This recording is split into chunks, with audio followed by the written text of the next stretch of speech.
welcome back to another video. It's Brianna Ray from BriIY here to bring you some super fun work with perler beads. I have been doing work with perler beads semi-regularly throughout various points on my channel, but something that I notice is that very rarely do perler beads have any use other than decorative, and honestly, the aesthetic of the perler beads isn't exactly for everybody. So I was thinking, how can I take these quirky little pixel art bits here and turn them into something that I can actually use as an adult? So I actually went scouring the internet. I found a couple of really great projects that I think would make a fun use of the perler beads and also be not super embarrassing to use in my adult life.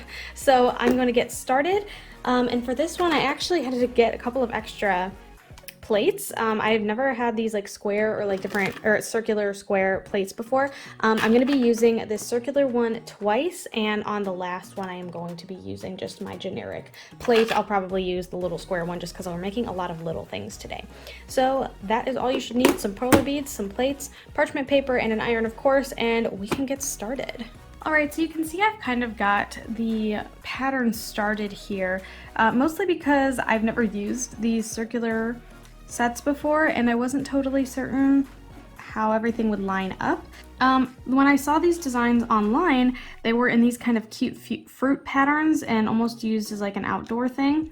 I see this as an inside thing and an all seasons thing. What this is it's like a topper for your cups. So a lot of people were saying like, oh, if you don't want to get, you know, bugs on your inside of your drink, you can pop this over top of it and you leave like a little circle in the center, which you can see here, for a straw. I just have cats who like to drink my things, so I think this would be great to just kind of drop over top and keep them from sticking their faces in, and I don't have to, you know, keep an eye on my drink 24/7. I really did like this fruit shape. I kind of wanted it to be a little bit more on the pink side, so I kind of wanted to go for the grapefruit thing. And, you know, citrus fruits are cool. I just have a lot of pink laying around. I thought I was originally going to use this pink, actually, this like lighter one, but this fluorescent pink, like salmon color, looks a lot more grapefruity to me. So I also cannot find my pointy tweezers, just these flat ones, so I'm kind of struggling to get everything placed appropriately. I'm just going to hyperlapse through putting everything together and show you the finished product. Hey, I found my tweezers. Let's do this.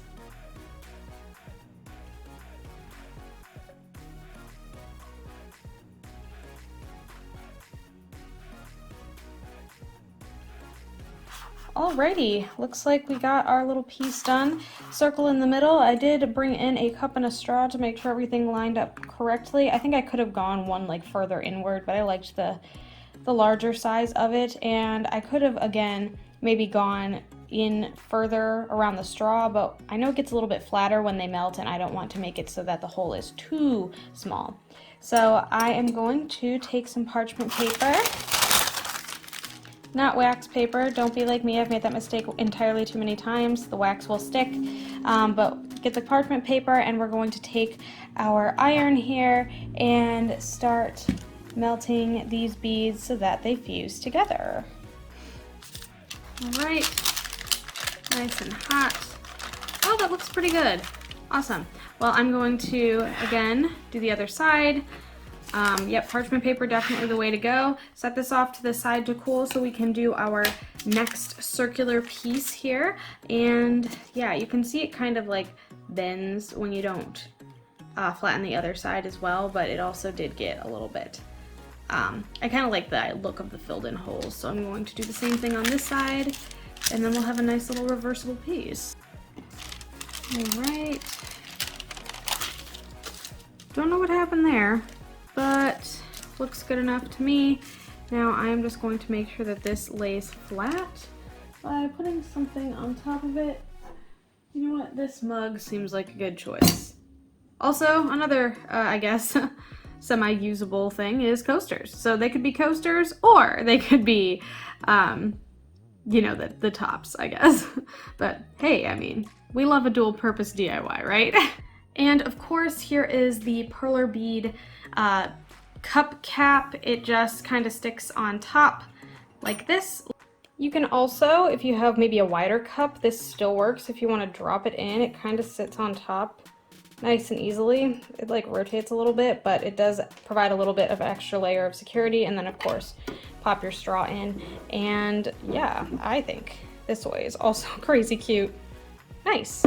Moving on to our next DIY, this one is going to be a 3-piece DIY. I think this one can be as unique, creative, or as simple as you would like. I think I'm gonna go pretty simple. And again, I want to use up some of these pinks. I just have so many of them. So I think I'm gonna do like a pink and gray thing. I might see if I can do like a chevron pattern. I don't know, maybe that's too much. But yeah, I'm just gonna fill in this as much as I can, and I will come back after the hyperlapse.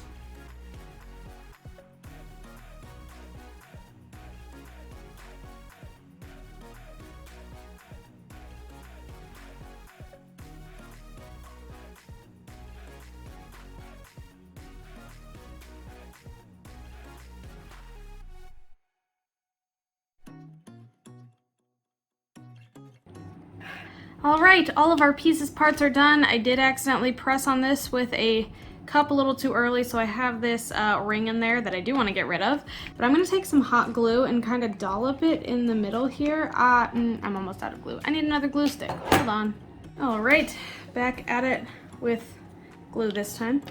And I'm going to dollop a little bit of hot glue right in the center here, and then take this piece and stick it down. So we're kind of creating this 3D work here. I also want to keep the pattern consistent. It's not quite enough. I actually think I'm gonna make another one of these so that I can have more height in the middle, because of the curve of the one of these, that's not quite big enough for what we need. So I'm gonna grab a second one of these and layer that in. All right, new piece just made. More hot glue, and we're gonna layer that up. Very hot to everything in this DIY. If you're underage, do make sure that you are doing this with some parental supervision.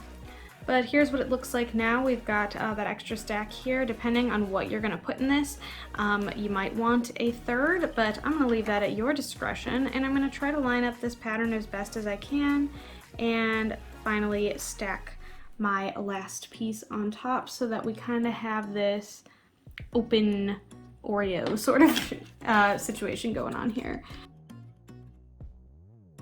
And of course the plastic might melt a little bit more, but I think that'll help with the whole fusing of things.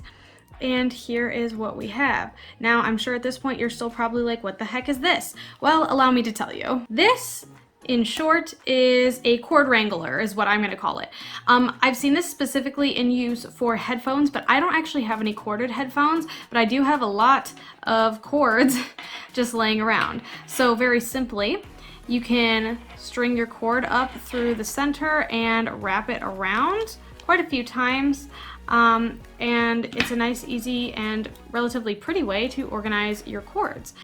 This is also a super great way to avoid tangling your cords because it keeps everything rolled up nice and neat. This is actually really cute, and I do like this a lot. I didn't think I needed something like this as many as I thought I do, but I might actually keep making a couple of these, and I don't know, it kind of keeps things super cute and organized. I like this one a lot. All right, this next one again is going to be even tinier. And honestly, probably a little less intense, but you will still need your hot glue gun, so do not put that away if you're following along at home. I actually have some pretty like glittery purples that might be kind of fun, and actually I think it would match perfectly with my book. So I am going to bring these in here, and I'm gonna try to recreate that chevron pattern, but on this, I guess, square shape, obviously, so that it'll actually line up a little bit better, hopefully. And I'm just gonna kind of fill out this little diamond shape at the bottom here. All right, so this is the pattern that I'm going to go with, and I am going to also grab this paper clip. And what we are going to do is we are again going to sandwich this paper clip in between some pieces here. I've seen them do it with just like tinier, like smaller pieces, which is what I think I'm going to do. I actually think I'm gonna kind of angle it down a little bit forward and make a second square piece just with 4 of these glitter purples side by side, and then we can glue it together. So let's get ironing, and I will come back with my second set of 4 as well. All right, out of the way, and we have our 2 pieces here. I like this side better as the front, so I think that's what I'm going to use as the front. And of course, a little 4-piece coming up on here. So I am going to, again, squirt just a little bit of this hot glue on these bottom 4, come in and press on my paper clip, and then the little 4 square piece right on top. I'm doing really badly with keeping things in frame today, I apologize. And now we have a super cute little bookmark. And here we have it in use in my book, by the way, in case you didn't know. I did publish my first novel this last year, but it does keep track of the pages pretty gosh darned well. So I can open up, you just pin it right to whatever page you're using, and boom, and I think it matches the cover relatively nicely. Fortunately, I don't have a good enough angle for you to see all of it, but ta-da! I think that's pretty cute, and definitely super useful, but also attractive, which is what we all love here. Aesthetic is everything. All right, I think this is pretty much everything. We've got our little cup cover here, we've got our cord wrangler here, and we've got our bookmark here. And that, my friends, is 3 different Perler bead DIYs that you can actually use somehow. I thought this was a lot of fun. I had a good time making these. I had a lot of fun kind of doing the research for them too and seeing like what other people have done. I think these are all super cute projects, and they can all be customized to be pretty much exactly what you want. You know, if you don't like this fruit design, you can make it solid colors. You could, you know, put monograms in it if you have kids and you want everyone to have like a different like name in theirs. I really like the way that this is inset. I think it's a lot more solid and obviously covers a lot more cups if you're okay kind of setting it in there. Obviously, I would highly recommend hand washing if you're actually going to do this, or even sealing it with a food safe sealer, depending on what you're putting in there. Like if it's smoothies, anything like that, you really don't necessarily want to ingest all that plastic. But this one, super great. This one, super cute. I really like these, and I hope you did too. If you like what you saw, feel free to like and subscribe. I do put out new videos every Sunday at noon Eastern Standard Time, and I would love for you to be here for the next one. Thanks again so much, and I hope to see you then. Bye.